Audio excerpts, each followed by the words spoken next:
보험지식저장소 손해배상사 최민수입니다. 자, 이번 영상에서는 압박골절에 관련된 이야기를 들려드릴 건데요.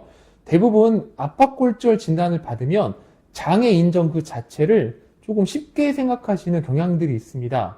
실제로 제가 사건 의뢰를 받아보면 피해자분들이 좀 스스로 진행을 하시려다가 안 돼서 저에게 다시 돌아오는 케이스들이 대부분이에요.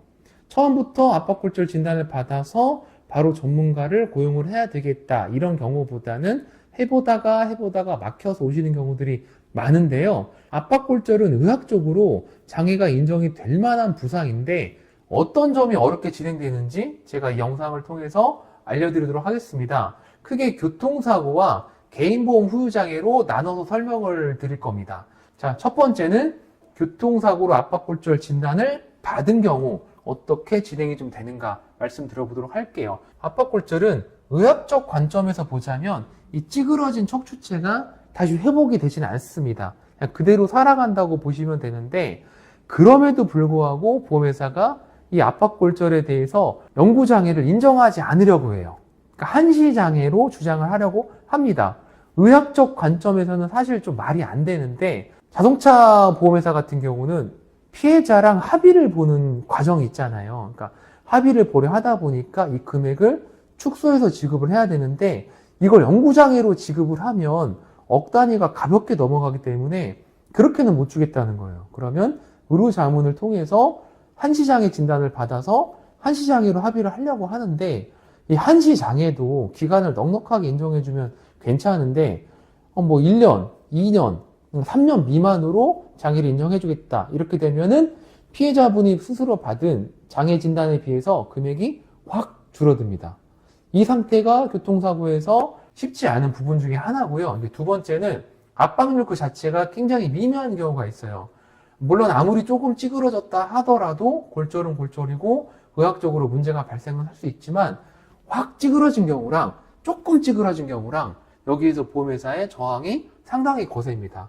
그러다 보니 압박골절 그 자체는 장애가 인정될 수는 있겠으나 금액적인 부분에서는 보험사와의 갈등이 필연적으로 발생을 하게 되는 거죠. 이 두 가지가 대표적으로 어렵습니다. 첫 번째, 한시장애를 주장을 한다. 두 번째, 압박률이 미미하면 보험사에서 생각보다 굉장히 낮은 금액을 제한받으실 수도 있다. 이 두 가지가 크게 교통사고에서 어려운 점이 되겠습니다. 자, 그러면 두 번째로 개인보험 후유장애는 어떤 어려움이 뒤따르느냐? 첫 번째로 제가 생각하는 가장 지저분한 방법이 있습니다. 보험회사에서 주치의가 장애진단 해준 거 아니면 인정 안 하겠다. 이렇게 나오는 경우가 있습니다. 사실 이건 의학적으로 타당하지도 않고 말도 안 돼요. 주치의만 의사고 다른 의사는 의사가 아니라는 뜻밖에 안 되기 때문에 그런 근거는 보험약관에도 기재가 되어 있지 않고요. 전혀 타당하지 않습니다. 그런데 보험회사가 이 핑계로, 이 명분으로 주치의에게 장애진단을 받아와라. 그래야 검토해보겠다. 이렇게 나오는 케이스가 있습니다. 이게 제가 생각하는 개인보험에서 가장 지저분한 방법이 되겠고요. 그 밖에 어떤 것이 있느냐?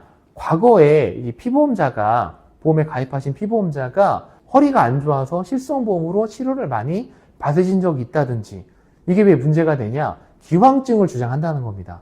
원래 허리가 안 좋았던 분이기 때문에 이번에 받아오신 장애 진단에 대해서 우리는 다는 인정을 못하겠다. 이렇게 나오기도 합니다. 그런데 기왕증은 좀 비교적 젊으신 분들은 없을 수 있잖아요. 뭐 20대 초반, 20대 중반 이 정도 되신 분들은 기왕증이 존재하지 않을 수도 있는데 그런 경우는 어떻게 하느냐? 학창 시절에 받았던 건강검진 내용이 있다면 그 엑스레이 사진을 확보를 해서 원래 척추 만곡이 있었다. 이런 식으로 주장을 하는 겁니다. 압박골절 장애 판정의 핵심은 척추의 변형이거든요. 그런데 원래 그런 게 있었다라고 주장을 하기 위해서 가고 기록을 뒤져본다는 거죠. 그 다음 방법은 무엇이 있느냐? 연세가 좀 많으신 분들은 골다공증이 있을 수가 있잖아요. 그러면 골다공증을 또 이유로 기왕증을 주장을 해서 장애 이유를 심각하게 삭감을 하려 한다든지 이런 여러 가지 다양한 방법들로 피보험자에게 보험금을 쉽게 지급하지 않으려 합니다. 자, 이렇게 말씀드리면 보험사 너무 나쁜 거 아니냐 또 이렇게 생각할 수 있는데 물론 피해자분 또 보험 가입자분 입장에서는 그렇게 생각하실 수 있지만 이 압박골절은 기본적으로 장애율이 좀 높은 편이에요. 배상책임에서도 그렇고 개인보험에서도 그렇고 장애율이 높다 보니까 보험회사도 순순히 내어지지 않고 반드시 저항이 뒤따르게 되는 겁니다.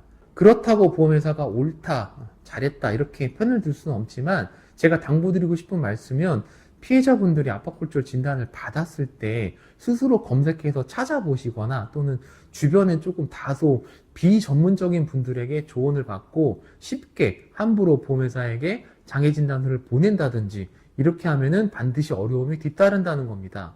제가 처리했던 사례 중에는 장애진단서 자체를 잘못 발급받으신 분이 계셨었어요. 그 양식도 틀리고 내용도 틀리고 의사가 끊어줬는데 왜 틀려요? 장애진단은 여러 가지 종류가 있습니다. 개인보험에서 인정하는 장애진단이 있고 교통사고로 인정되는 장애보험이 있는 것이고 기관에 따라서 제출해야 되는 양식이 조금 다소 차이가 있고 또 개인보험 같은 경우는 가입한 시기에 따라 또 다를 수가 있는데 그런 걸 의사 선생님들이 다 알고 끊어주시는 게 아니잖아요. 그러다 보니 어떤 경우는 장애진단서를 잘못 끊어서 보험사에 보내고 보험금을 받지 못했다고 연락이 오는 케이스도 있습니다. 이 압박골절은요, 저희 같은 독립손해사정사들도 한 달에 몇 건씩 들어온 사건은 아닙니다. 물론 영업력에 따라 조금 차이는 나겠지만 압박골절 그 자체가 어느 정도 수수료가 되는 사건이기 때문에 경쟁도 치열하고 하다 보니 제 개인적인 생각에는 1년에 많이 해봐야 한 10건, 20건 사이가 아닐까. 전문적으로 활동하는 저희 같은 전문가들도 그렇게 이 사건들을 매일매일 다루는 건 아니라는 거죠.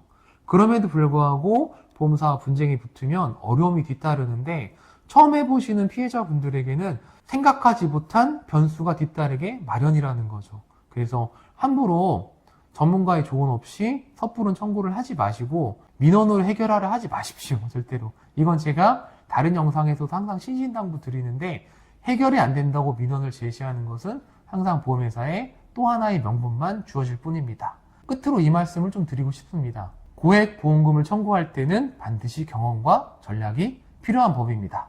오늘 영상 이야기는 여기까지고요. 다음번에는 조금 더 유익하고 좋은 영상으로 찾아뵙도록 하겠습니다. 시청해 주셔서 대단히 감사합니다.